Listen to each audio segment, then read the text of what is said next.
Just imagine a company, or even you yourself, developing a solar panel that would fit in one hand that would produce as much power as a whole field of solar panels, that you would spend $572 million fighting the public just so you wouldn't have to put your name on it.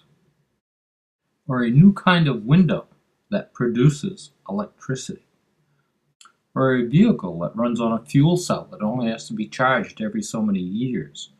How about a new type of electric car that when you stop somewhere, the solar panels open up and recharges itself while you're sitting there?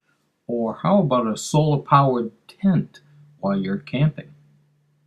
You would think that a company who claims that they are providing a product that will change the world and world hunger would demand that their name be on their label.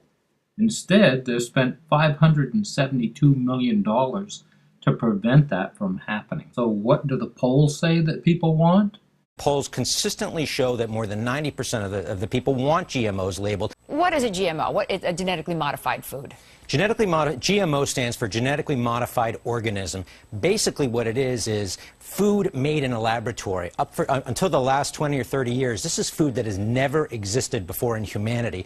So it's made in a laboratory, and more often than not, they're inserting viruses or bacteria into these plants. According to the Food and Water Watch, the ag biotech industry, which owns all these GMOs, has spent $572 million on campaign contributions and lobbying to make sure that they don't get labeled. And here's the craziest thing.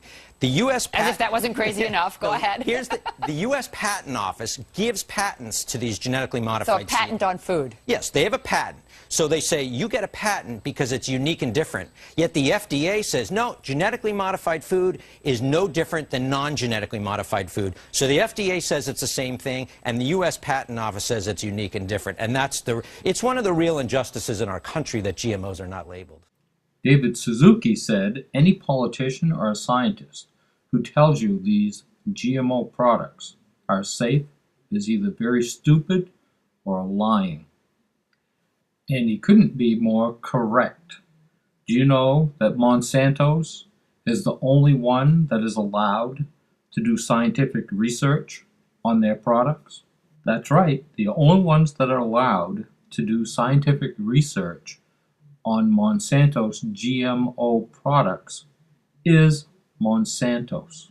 And now, thanks to President Obama signing the Monsanto's Protection Act, Monsanto's is above the law.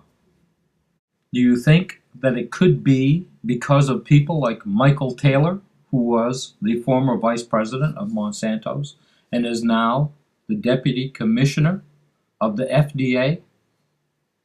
Or Clarence Thomas, who used to be their lawyer and is now Supreme Court Justice? Or maybe Donald Rumsfeld. Or it could even be the power of Bill Gates.